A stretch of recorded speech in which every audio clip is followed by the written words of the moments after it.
Namaskar, welcome back. Viewers, in this special episode of Media Scan this weekend, we discuss not one headline, but a series of headlines that you have been watching and reading for the past several weeks.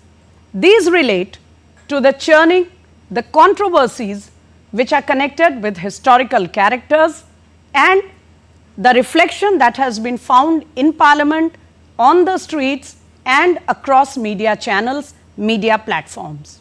So, on Media Scan this weekend, why is there such an angst over historical characters, the portrayal of India's history, particularly medieval history?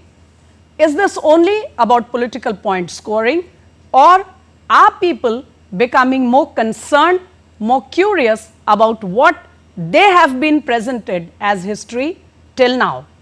To discuss all these pertinent questions, we have a special panel of guests here with me.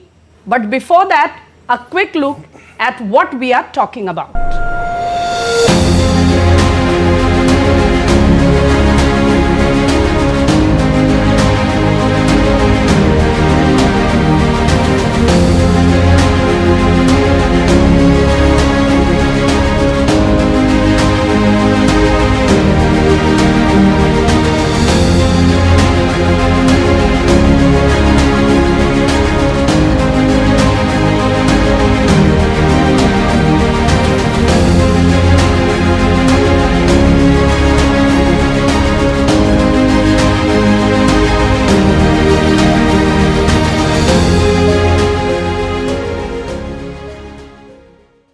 I have here with me in the D-Day India studios, Utpal Kumar, senior journalist and well-known author. His recent book, Eminent Distorians, is what you will find displayed on our walls here, and it has answers to most of the questions that we have raised just now on our show.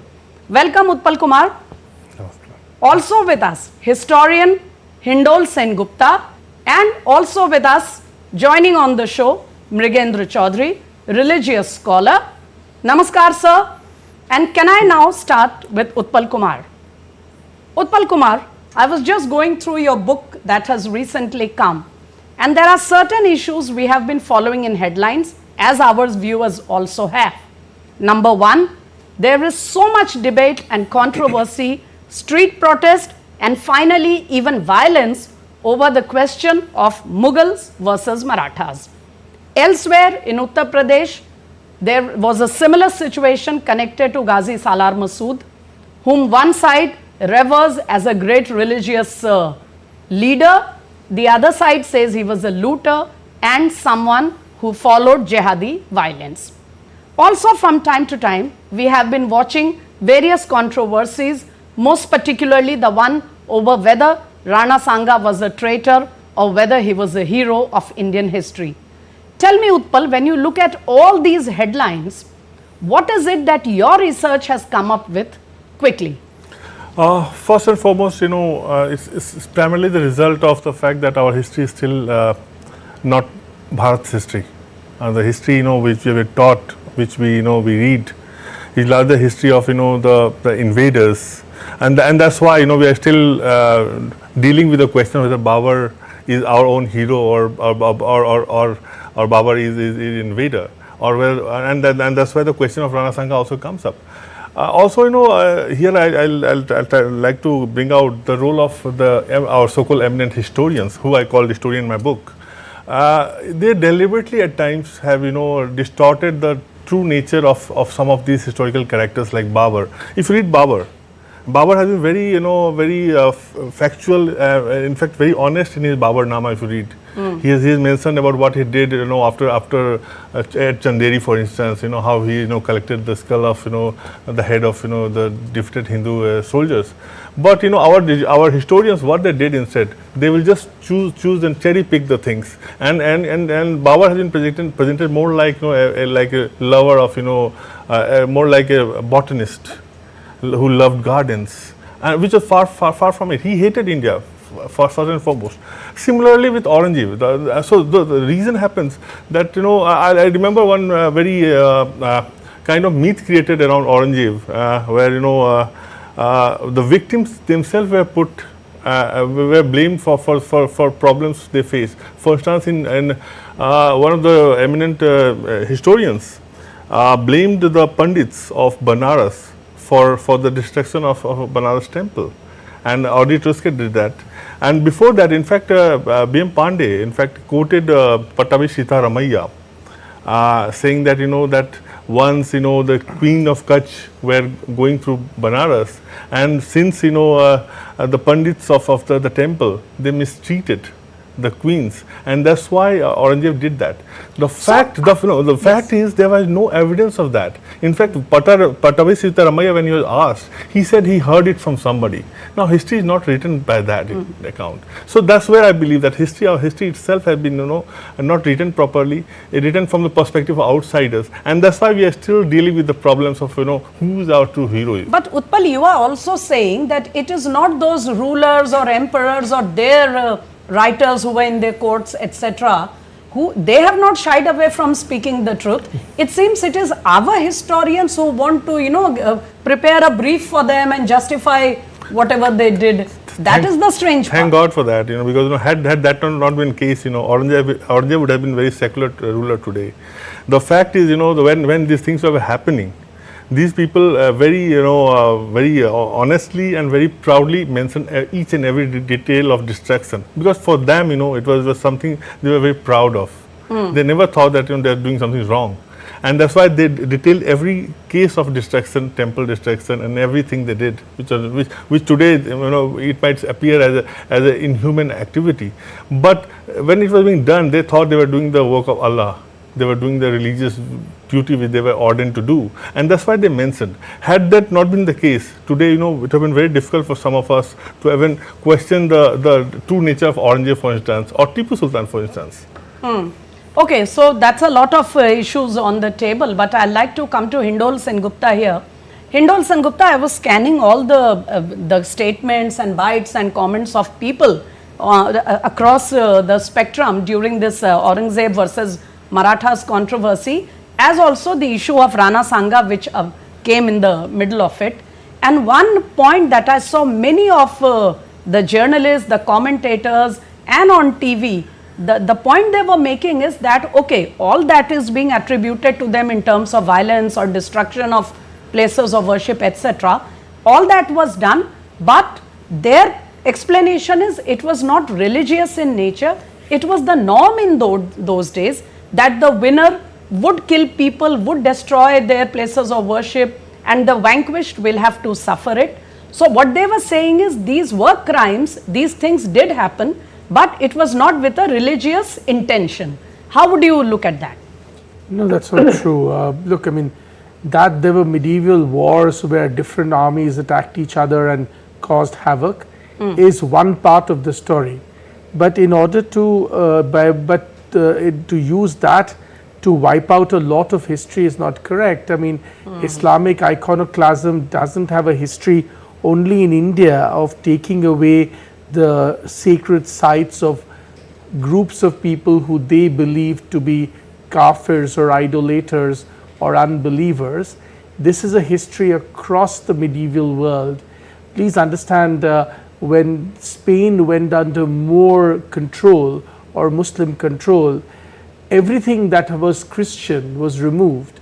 Even today in Turkey, under Erdogan, some of the most important Christian sites have been converted back into Islamic sites. This is a tradition through Islamic history in many, many different lands. This is why, for instance, in Pakistan, many Hindu sites have been wiped away. Because fundamentally, please remember, it is part of the doctrinaire belief of Islam that if there are peoples who do not accept the will of the one true faith and the one true messenger, so to speak, then they are basically in the land of darkness. And it is the duty of every believer to convert people who are in this land of darkness and bring them to the light, so to speak. So was there a religious intent iconoclasm, in the activity, of course, there is a can we say it wasn't there? No, there is deep-seated iconoclasm in this. In fact, the other thing, because we are sitting in Delhi, it's important to mention, Delhi talks a lot about Sufi saints. Yes. And indeed, some of their poetry and music was really wonderful. However, you have to understand that in many cases, the Sufis were the front guard of the marauding armies. The Sufis tried to change the nature of the local population through what can today be called as a slightly more moderate approach, through preaching, through many kinds of sort of cultural activity, should I say, right?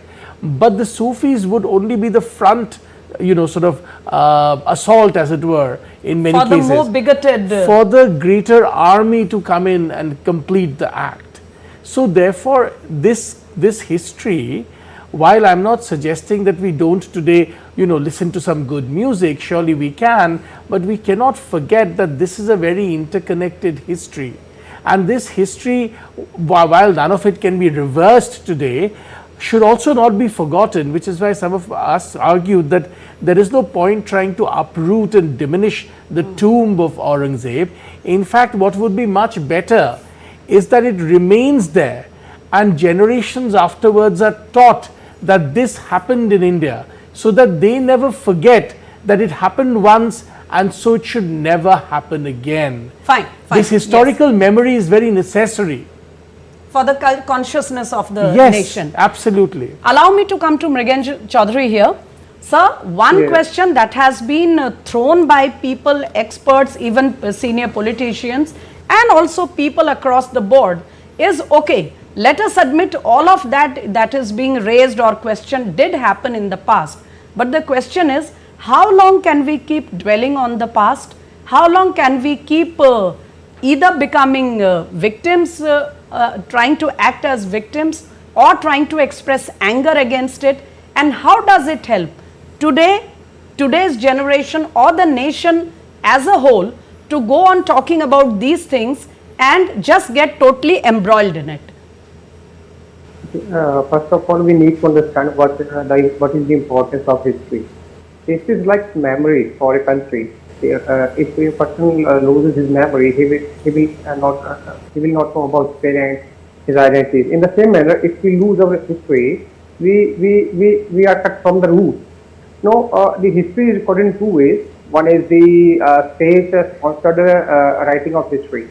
But the more important way of recording history is through the autonomous process of socio-cultural recording of history. We have social institutions, we have cultural institutions, we have festivals, we have our literature, in that scriptures, poets, etc. In that, number of events and their effect on society have been recorded. So history is important in the way that we learn from history what mistakes we have done in the past and what were their repercussions. So we need not to follow them again in the future. And what were our way of life? How can we improve our future life based on the past experiences? So if history has been distorted, we need to correct that. It is a very important issue for the very basic understanding of our life, our country. We need to re-understand our history. We need to correct it. Right. So allow me to come to Utpal Kumar here. Utpal Kumar, one thing that was very prominent when I was going through your book was that one very smart play, if I may say, a very smart game plan is visible, and that is all those periods where India's indigenous civilization, India's glory was the most visible. Those periods have somehow been sort of put back on the back burner. They have been dismissed in few pages or paragraphs even, and those periods where India went through one of its toughest times, those have been magnified to a great extent. So why do you think certain periods of Indian history were discounted, were thrown beyond the margins, and certain periods were magnified beyond a point or disproportionately? See, the distortion happened on two different phases. First was, when British were our rulers, and I totally understand that, when British were here, they needed to have that legitimacy to rule the country. So they created history on that basis. They wanted to project India, Bharat as a land, which which is kind of very backward looking, and there's nothing good to show. And that's why you see that even like Aryan invasion theory emerges. There is no literary mention of that theory. Archaeologically is so weak that even the proponents shifted their goalposts from Aryan invasion to Aryan migration. So today they don't talk about Aryan invasion, for instance. And now after the discovery of Saraswati River, now the very rationale of that theory does not exist. But they projected, and the reason for that. So British, what they wanted to do, they wanted to project us that this country belonged to everyone, including all the invaders, or it doesn't belong to anyone. And the idea was the Aryan invasion theory, for instance, wanted to tell us that, okay, we came today, but you came just 3,000 years before us. That's it. So this country belongs to you. It also belongs to us. That was the larger. Trying to say that Indians were always ruled by some stock which came from outside. From outside, yeah, absolutely. And then post independence, the kind of historiography which captured power was left oriented, and for them, see, I always believe that a Marxist historian is first Marxist or first communist, and then he behaves like a historian. So a person who is a Marxist or communist in outlook, for him, I very seriously believe and very firmly believe that for him, the Sanatan tradition of this country has been the biggest stumbling block in the advancement of communism. So they in a way acted to push forward their leftist communist ideology, and history just became one of the vehicles for that. Or tool. Yeah, tool for that. Just I'll give you an example. You talked about Gupta period. Now one of my professors in Delhi University, I studied under him in my masters, D.N. Jha. His book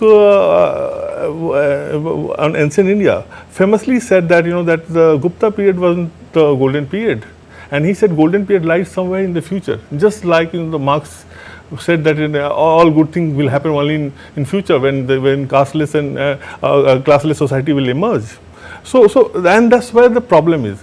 When you look at our history, we realize that it has been just the recounting of all the defeats which we suffered.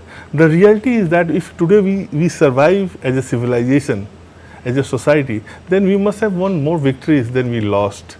And this is what my book has done. My book has shown that for instance, Islamic attack from the West didn't start in 712 AD with Muhammad bin Qasim. It started within 5 years of death of Prophet Muhammad, and before Qasim could invade India, and that was not even a very successful invasion. There were almost more than a dozen attacks, and they all were pushed back.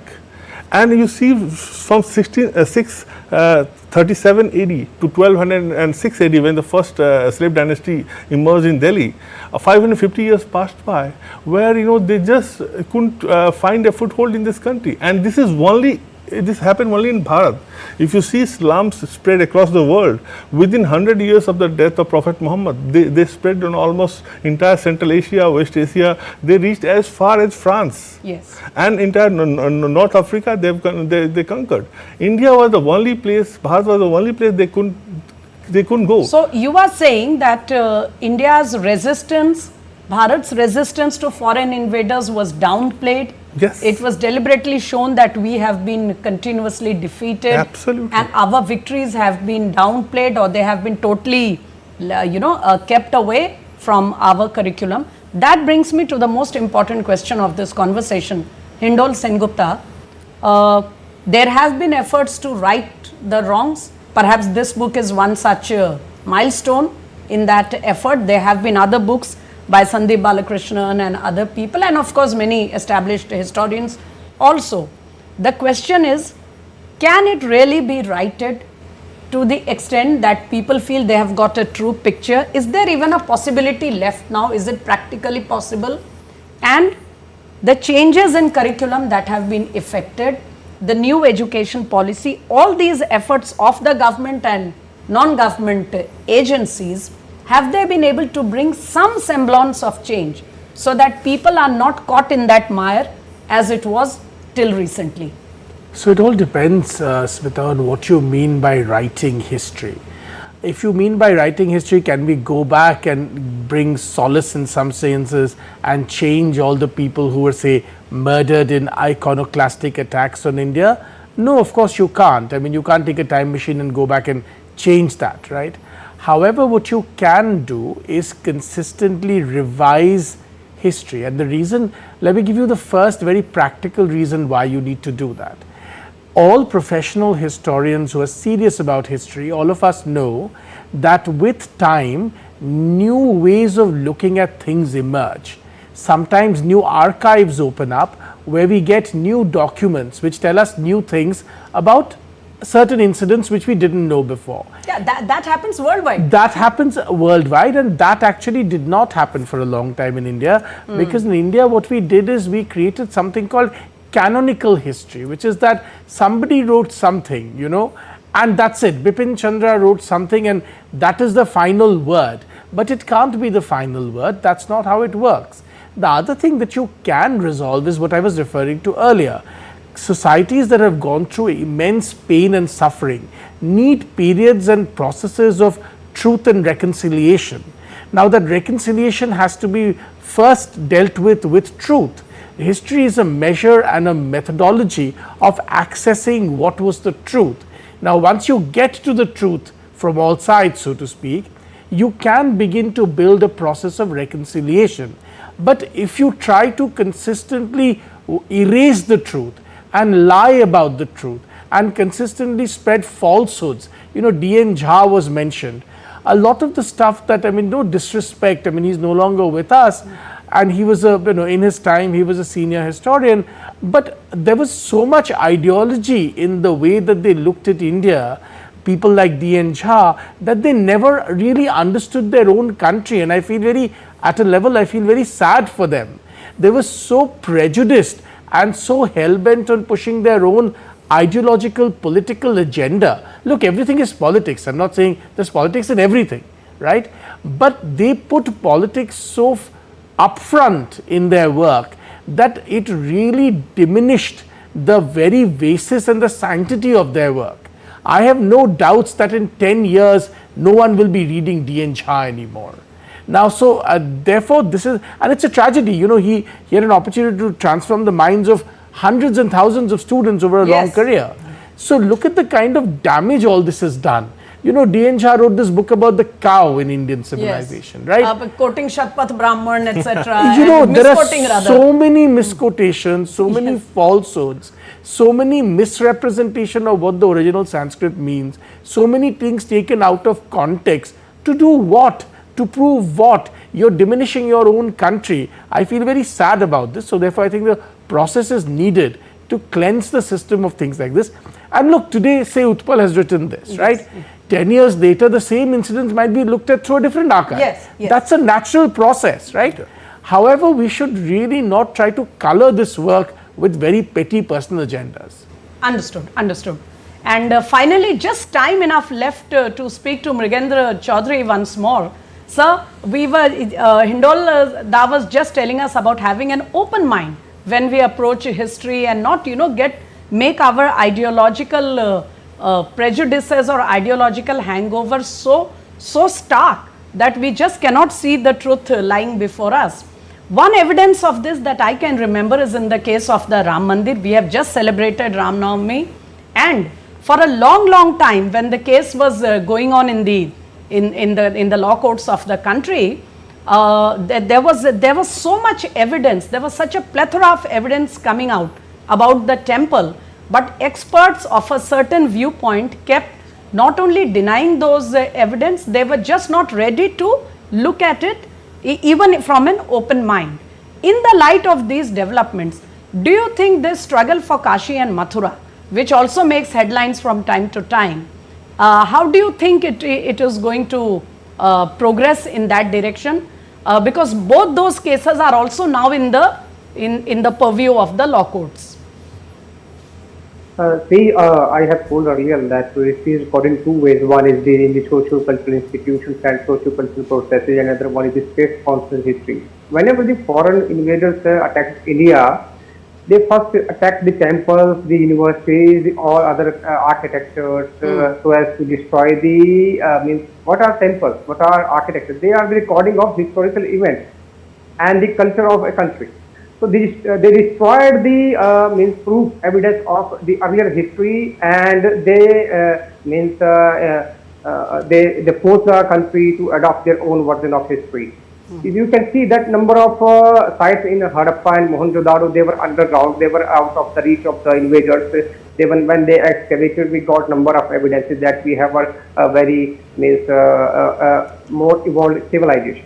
Then this is the case with the number of temples coming underground excavation, giving evidences in the support of the cause. In the Ram Mandira, we can see that in the socio-cultural milieu, we see in the scriptures, we have the mentioning of that Ram was born in Ayodhya at the site. But the evidences created by the invaders was like against that, like to create the masjid on that temple, that Ram was not born here, because you are hitting on the root of the Hinduism at the very birth of Ramchandra. So you are denying the cause that Ram was not born here. It was the blow on the socio-cultural system of the country. So with time, when people know that the cultural, socio-cultural processes which we follow and the system we follow, because one thing was that was out of the reach of the invader, was that the people were learning scriptures in their homes. They cannot go to homes and burn that scripture.